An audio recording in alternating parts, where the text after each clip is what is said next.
Hey guys, welcome back to another great game of CEDH. Today we have a game we recorded a little while ago with some of our Discord members. This game everyone gambled a little to try and win, but as with life, some bets are better than others. Also, if you want to support the channel, come check out our Patreon, as it's the best way to support the channel and help us produce the content you enjoy. Also, if you're interested in playing with us, hop on our Discord. We have an ever-growing community and would love to talk MTG or whatever strikes our fancy. And another benefit is we often let people know when we play and would love to meet some new people. Alright, block there, kill that. Oh, that is trample. Guess I'm just dead on board. First up is Hidden Planet X, who is piloting the Beamtown Bullies. This is a very unique reanimator list, as his goal is to reanimate quote-unquote bad creatures, but not to his side. Rather, he gives them to his opponents, so who can't be grateful when they get a free leveler on their upkeep? And when he's not reanimating, he has the best Jund removal, and who knows, maybe even a World Gorger might just show up. Next up is Fernando on Kodama Silas Ren. This is a Sultai list that takes advantage of Kodama's ability to circumvent mana costs, dodge counterspells, and pull off sweet combos, while relying on the tried and true Thrasios Demonic to finish the table out. In the third spot, we have Ivan playing Tatyova. Tatyova is an all-star legendary that does amazing things just by playing lands. This Simic ramp deck leverages Taty's amazing ability to draw lots of cards by simply playing lands. The win con, other than just outvaluing his opponents, is infinite turns with Mystical Sanctuary, a Time Walk, and trade routes, or a few other options. And bringing up the rear, we have Luke playing Krark Sakashima. This is a synergistic mid-range deck that can pivot between Storm and Control. It uses clone effects on Quark, turning the apparent randomness of his triggered ability into an engine that both copies and returns your cantrips, rituals, tutors, and interaction, winning through Underworld Breach, Dualcaster Mage, clone effects, and direct damage. But without further ado, let's get on to the gameplay. Hidden starts off the game with a Bloodstained Mire. He cracks it for a Badlands and taps it for mana to gamble. Hidden searches out a card and ends up randomly discarding an Abrade. Fernando has a command tower into a Mox Diamond. He discards a Wooded Foothills and taps 2 for a Sylvan Library. Ivan has a Rejuvenating Spring and casts a Jeweled Lotus. Luke plays an island into a Ponder. He doesn't like what he sees and shuffles before drawing and passing. Hidden plays an Exotic Orchard and casts a Life from the Loam. It resolves, bringing back his Bloodstained Mire. Fernando untaps and Sylvans. He takes 8 to keep an extra 2 and plays a Windswept Heath. He cracks it for a Tropical Island, but shortcuts as he casts a Silas Ren. Ivan has a Forest and casts Tati. His commander resolves and he passes. Alright. Kind of refreshing not running counter spells. I'll pass the turn after that. Luke plays and cracks a Prismatic Mista for Mountain. He ends his turn with a Talisman of Creativity. Hidden untaps and decides to not dredge yet. He replays his Bloodstained Mire, which he sacks for a Taiga. He also shortcuts as he casts a Thornbite Staff. Fernando Sylvans again and takes 4 to keep an extra card. 2 mana then gets him a Gilded Drake, which resolves and swaps control with Ivan's Tatyova.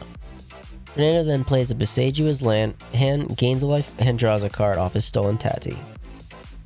Ivan has another Forest as land and casts a Collector Roof. Whole table is sad, but Ivan is done after that.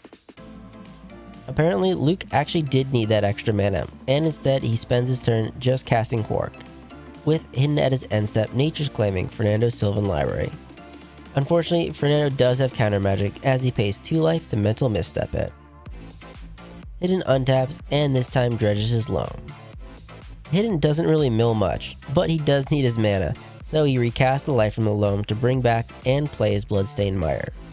He's worried about an opposition agent and decides to crack the Mire to grab a tap Overgrown Tomb, with Fernando at his end step Tainted Pacting.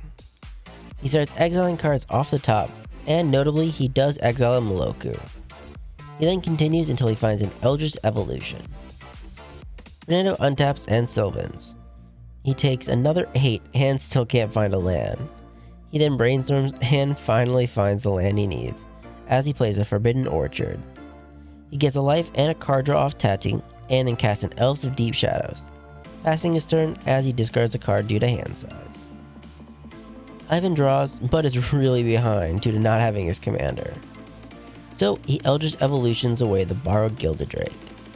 Ivan then goes looking for a 4-drop and settles on an Oracle of Moldiah. He's hoping for some lands on the top, and actually does reveal a forest. He plays it as land and reveals a Time Warp. Luke plays a Cascade Bluffs as land and decides to play it a little risky, as he puts a Desperate Ritual on the stack. He triggers Quark and gets a copy of the ritual. He then resolves both spells to gain 6 red. Although he spends it pretty quickly as he drops a Treasonous Ogre, which resolves and Luke pays 6 life for 2 red. He converts one of it into 2 blue off his Cascades Bluffs and casts his other commander, Sakashima. He ends up with 1 floating blue, and the Sakashima resolves and becomes another copy of Quark. And with this, Luke really needs to plan things out. And after some hard thinking, Luke pays 9 life for 3 more red mana, and casts an Imperial Recruiter. The Recruiter then seeks out a Spellseeker to his hand. Another 6 life and his floating blue lets him cast the Spellseeker, which grabs him a Final Fortune. Luke then takes 6 to cast the Final Fortune. He triggers both his Quarks, and the first roll fizzles his spell back to hand, with his second roll also fizzling. But Luke is committed and drops the 6 to try this again. Both Quarks trigger, with the first trigger fizzling again. And man, is luck not on his side today. Although I guess he does get lucky with his second trigger actually resolving. He gains the Final Fortune copy, even though the first one was bounced. Although this is where luck ends, as Fernando responds with a Swan Song to put an end to Luke's turn. Hidden untaps and dredges his loam. This time, he finds his lands, but he was really hoping to mill some juicy creatures.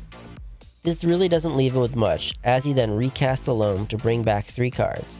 He then plays and cracks his Bloodstained Mire for a tap Blood Crypt, and at his end step, Fernando uses his Orchard for blue, and gives the Spirit to Hidden. And even more suspiciously, lets the mana fizzle as he moves to his turn. Fernando untaps and Sylvans. He doesn't find a land, and doesn't keep any extra. He does use his Orchard for a blue, and gives another Spirit to Hidden. He taps for more, and casts a Culling Ritual. The board is wiped pretty clean, and Fernando gains 11 mana total. He splits it to 6 green and 5 black. 3 green gets him an Eternal Witness, which gets him back a Swan Song. 2 black then gets him a Demonic Tutor, which searches out a card to hand. Then for 3, Fernando casts an Eldritch Evolution, sacrificing his Witness to grab a Thassa's Oracle. And not surprisingly, he responds to the ETB with a Demonic Consultation. And unfortunately, no one has any responses, and Fernando takes the game. And before I get into the game review, I want to thank our Patreon subscribers. Game review. Well, I know this one was on the quicker side, but it was a clean game. Fernando was very much in control, or at least mainly. I do feel kind of bad that Luke could not win a flip, and he probably would have won if he was a little luckier. But that's what you get for flipping coins. As for Hidden, it might not have been correct to have gambled for his life from the loam, but he was hedging that he was going to mill something juicy. And as for Ivan, he definitely gambled with that early Tatyova. And unfortunately, his hand was not set up to recover after the Gilded Drake took Taty from him. But I guess that's how it goes. Hey guys, thanks for making it to the end of the video. I just wanted to let you know that we have a TCG affiliate link, and if you ever see a card you want to try or are inspired to brew something new, use our link when purchasing and we'll receive a small portion of the sale. This is a great way to support the channel, and if you enjoyed the gameplay, please leave a like and subscribe, as it really helps us keep making videos. And remember, never give up, even if you're dead on board. I'll see you guys later.